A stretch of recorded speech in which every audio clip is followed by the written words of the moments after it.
Hi, this is Dan with QT Equipment, and today we're going to look at a custom Kenworth T380 with a 14-foot IMT Dominator 3 body, a 12,000-pound crane, an 80 CFM compressor, a welder, an inverter, a compartment pressurization system, and a couple other features that we're all going to get into in a second. But first, let's just look at this thing.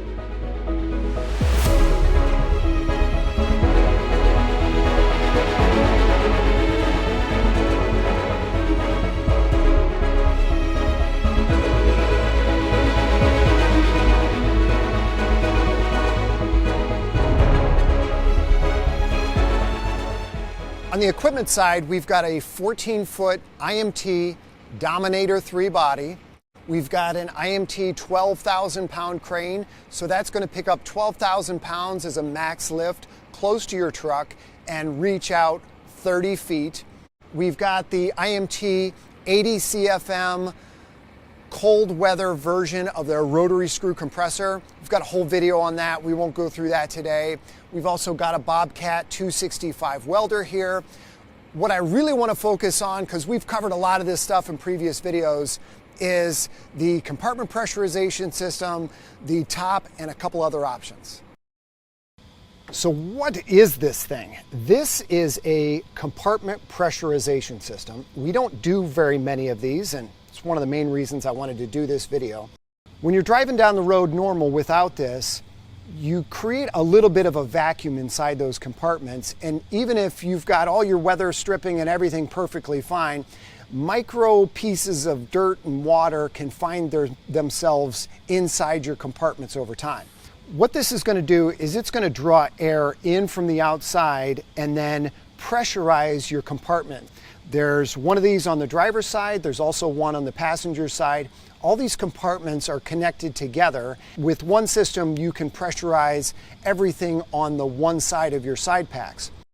If you're looking for one of these, it's a fairly pricey option. It's over $3,000, and that's in 2024 dollars, and we all know that prices go up. Depending on your environment, it may keep your compartments much cleaner than normal. How often do you have to service this thing? It's about every 6 months, and it depends on how dusty your environment is. This is just an air filter, Donaldson air filter that goes in there. Very easy to replace. Just make sure that that thing's on the bottom when you do that. We've got a couple of different options for enclosing the load space. That's important for some customers who need to keep out a lot of tree debris or snow, or they just don't want people seeing what's inside their compartment. This is one of our favorite ways to do it with this rail system that's incorporated into the body, a tarp, and then this tarp has pockets for treated 2x4s. This gives you a couple of advantages. Number one is that you don't have a tarp system that's protruding into the inside of your load space, take up a little bit of space there. It's also pretty rigid, it's pretty simple. The only downside that I can really see to this is that this can't be added after the fact. You need to order the body with these rails already incorporated into it. But this is a good solution for enclosing your load space, and it is pretty easy to unroll and fasten down. Up at the front, we've got a custom light bar. On the top, it's got a Byers amber strobe light, and then at the bottom, we've got a Byers light bar. These light bars are nice compared to a traditional work light because they're going to give you light directed towards the middle and then also light directed towards the outside, giving you a wider pattern of light. On the chassis side, we've got a Kenworth T380. This is the redesigned chassis that came out a couple of years ago. When it first came out, we were all kind of like, I don't know, we kind of like the old stuff, but this cab is much bigger, much more comfortable, and a nice improvement for the Kenworth line. We've been working with this spec for a while. This is very similar to the spec we would bring in for a stock unit. It's got the PX9 engine, it's got the Allison 3000 RDS transmission. If you're speccing out a bigger truck like this, push for that Allison 3000 transmission. It's a much superior transmission for this application. You've also got keyless entry. You've got the batteries underneath the seat, so you're not taking up compartment space or putting batteries somewhere weird. You've got exhaust brake. This is just a very well spec'd out chassis. Let's get in the cab and take a look at a couple of the creature comforts.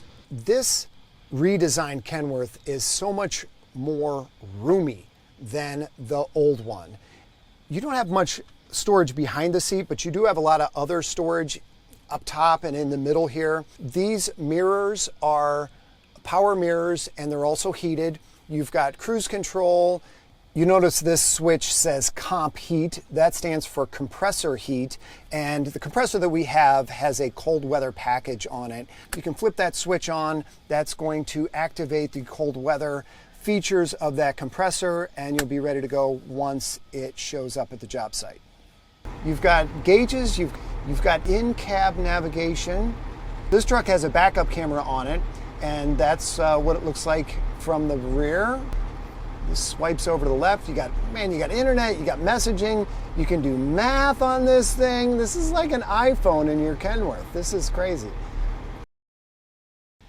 If I had to go back in time and switch one thing on this spec, and it's not a huge deal, but we always like to dial in those finer details, is that from the factory, we only got 2 spare upfitter switches. We could have used 3. When you order a chassis with extra upfitter switches, it really doesn't increase the price of your chassis that much at all. I mean, I don't know what it is for Kenworth, but on other manufacturers, I've seen these switches be like $15 or $20 installed at the factory.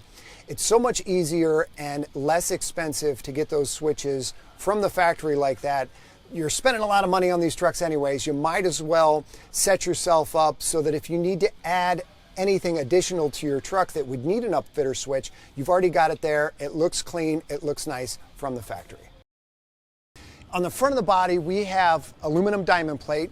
Not only does this look sharp, when you're driving down the road and all the rocks and all the bugs that get collected, this is a great way to protect the front of your side packs. You also see that we have chrome latches. The standard latches are the standard black latches, but these chrome latches are very sharp, although for some reason very hard to get right now. So if you want those, order them early.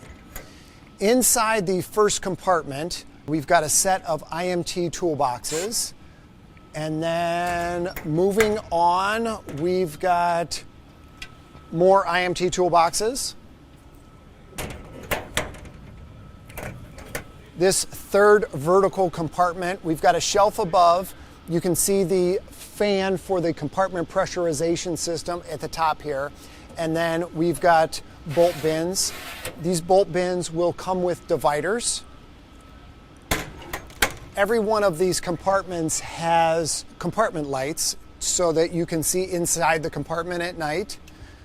And then in this rear compartment, we've got more shelves. On the crane side, we've got the traditional bottle setup for oxygen and acetylene. This is a vented compartment in RV1. RV2 is just shelves. And RV3, you've got your fan system for the compartment pressurization on this side. You've got a couple of shelves, and then we've got a 1500 watt inverter mounted here out of the way to the side. This will wire up to a outlet that's inside the horizontal compartment. If you need to charge all the battery tools that we carry now in these trucks, you've got an outlet here, and you've also got an outlet in the horizontal. Back in the crane compartment, we've got your hose reel, we've got your air regulator, we've got the Series 4 controls, which we should probably do a more in-depth video on one of these days. We'll get around to doing that. What I wanted to point out here was, in previous videos, you've probably noticed that the crane compartment isn't quite this high. This is 60 inches high and it matches the rest of the compartments all the way around the truck. A lot of times we'll bring in bodies that have a drop-down crane compartment. So instead of 60 inches, it'll be 52 inches. The crane sits a little lower. It's easier to get to the hook. A couple other reasons why you may want to do that. For this tarp system to work, we need a flat side pack all the way down. That's why this is raised up. And one of the side benefits is you do get a little extra storage if you have anything you need to tuck back in here. On the rear of the truck, we've got the standard IMT workbench bumper. We've got the Wilton 8-inch vise, the best vise you can put on a service truck. You've got work lights. This is the master lock system. We've got strobes. We also have strobes in the front of the chassis. And then we've got a fire extinguisher already mounted for the customer. Thanks for watching. This was a fun build. Hope you enjoyed it. We've got a couple other videos that we've shot in the past about different load space enclosure options. You can check those out maybe in these videos right here. You can subscribe. That makes us happy. We appreciate the comments, all the YouTube love. We're going to keep building cool trucks and shooting video for them. Work dirty, be happy. Until next time.